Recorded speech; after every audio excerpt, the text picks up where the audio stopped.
রেহানা করার পর থেকে আমার জীবনের অভিনয়ের গ্রাফটা চেঞ্জ হয়েছে। আমি যেই সব চরিত্র সিলেক্ট করেছি সেই সব চরিত্র একটা থেকে আরেকটা আলাদা হতে হবে, এটা ছিল আমার প্রথম শর্ত।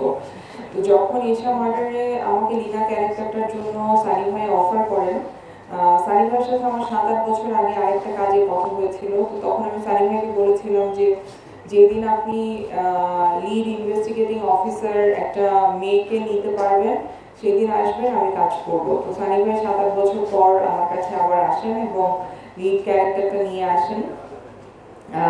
এই জন্য আমি তার কাছে গ্রেটফুল। আমি এই সিনেমাটা সিলেক্ট করেছি কারণ আমি কখনো জীবনে পুলিশের ক্যারেক্টার করিনি। দ্বিতীয়ত এটা একটা কমার্শিয়াল মুভি, যেটা আমাকে অনেকে মনে করে যে আমি শুধু মনে হয় রেহানা বা বুটি টাইপের কাজই করতে পারি, অন্য কাজগুলো হয়তো আমাকে দিয়ে নাও করা যেতে পারে।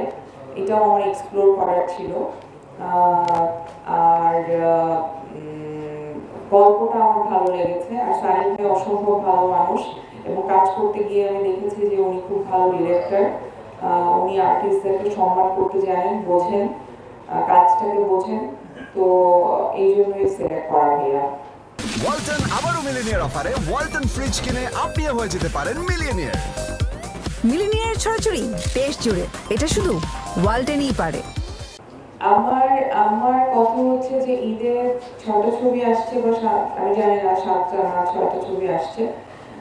সবাই সবগুলো দেখবে এটা আমি আশা করি।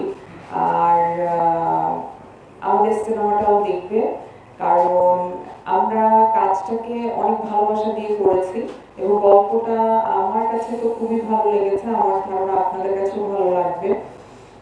আর অনেকের কাছে মার্ডার মিস্ট্রি পছন্দের, আবার অনেকের কাছে হয়তো পছন্দের না।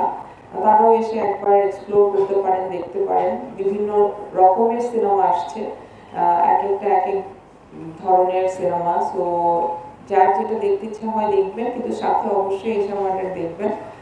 আর সিনেমাটা ঈদের রিলিজ দেওয়া কিন্তু সানি সারোয়ার ভাইয়ের জন্য একটা রিস্কের কাজ, যেটা যে সাহসটা উনি করেছেন।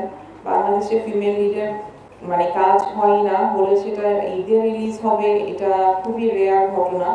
সো সেই সাহসটা যে সানি ভাই করেছে, সেই তাকে সাপোর্ট করার জন্য হলেও আসলে বাংলাদেশের দর্শক হলে এসে সিনেমাটা দেখবে।